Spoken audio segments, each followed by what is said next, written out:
आज के परिप्रेक्ष्य में आम आदमी जो है अलग अलग जुडिशल डिसीज़न को फॉलो कर रहा है। क्यों? क्योंकि ये जुडिशल डिसीज़न जो है आदमी आजकल ज़्यादातर न्यूज़ में देख रहा है। जैसे कि शुरुआती से ही हम देखें तो कई सारे स्कैम्स सामने आए लोगों के सामने। जैसे अभी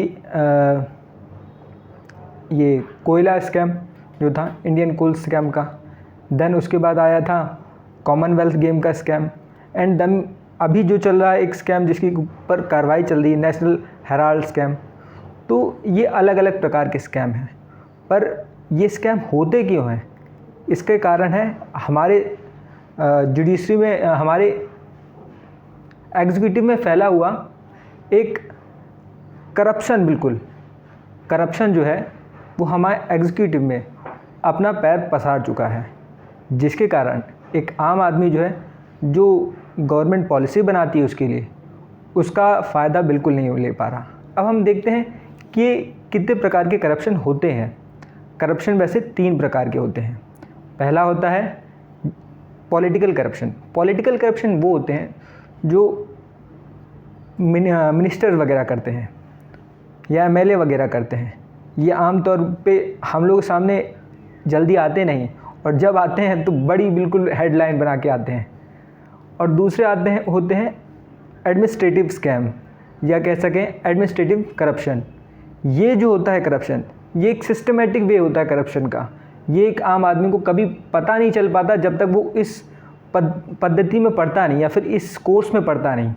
ये उन्हीं लोगों को मालूम है जो इसमें पढ़ते हैं।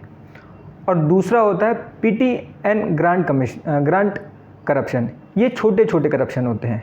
ये वो छोटे छोटे करप्शन होते हैं जिससे हर एक सिटीज़न डील करता है।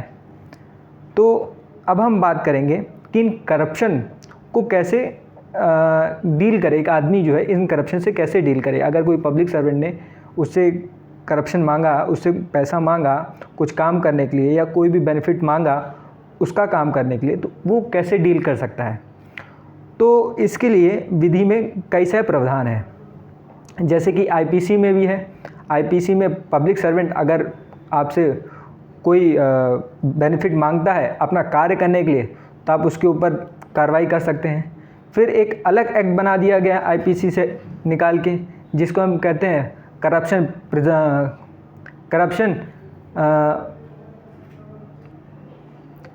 Prevention of corruption act 1988। ये एक अलग एक्ट है जिसमें ये पूरा डील करता है करप्शन से रिलेटेड। जो पब्लिक सर्वेंट आपसे करप्शन ले, उससे रिलेटेड कैसे उसके ऊपर कार्रवाई की जा सकती है।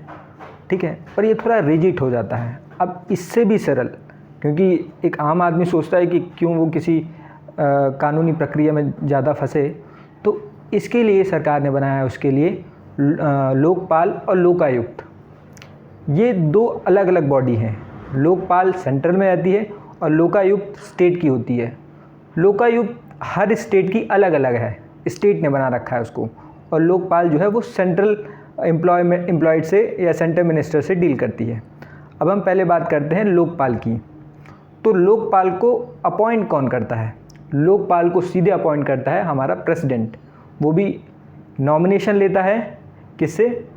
प्राइम मिनिस्टर से, अपोजिशन पार्टी से और मिनिस्टर से, और चीफ जस्टिस ऑफ इंडिया से। इनसे नॉमिनेशन के बाद एक मेंबर सेलेक्ट किया जाता है जो लोकपाल में बैठते हैं। अब हम देख लेते हैं कि लोकपाल में कितने मेंबर होते हैं। लोकपाल में एक चेयरमैन होता है और 8 अलग अलग मेंबर होते हैं। 8 में से भी 4 जुडिशियल मेंबर होते हैं और 4 अलग अलग मेंबर्स होते हैं जो सोसाइटी के अलग अलग लोगों को रिप्रेजेंट कर सकते हैं। अब हम आते हैं कि लोकपाल के जुरिडिक्शन क्या क्या होता है, वो किन किन मसलों से या किन किन लोगों के ऊपर कार्रवाई कर सकता है।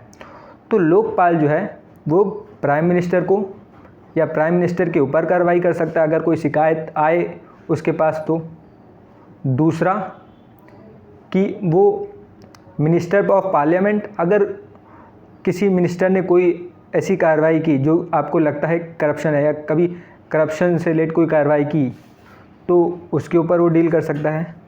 वो सेंट्रल गवर्नमेंट एम्प्लॉय भी 4 ग्रेड के हैं, grade A, grade B, grade C, grade D. इन चारों ग्रेड से रिलेटेड जो सेंट्रल एम्प्लॉय हैं इनसे डील कर सकता है ये, और इनके ऊपर कार्रवाई कर सकता है। अब हम आते हैं कि लोकायुक्त कौन अपॉइंट करता है, कौन होता है, ठीक है, और इसका जुरिडिक्शन क्या है।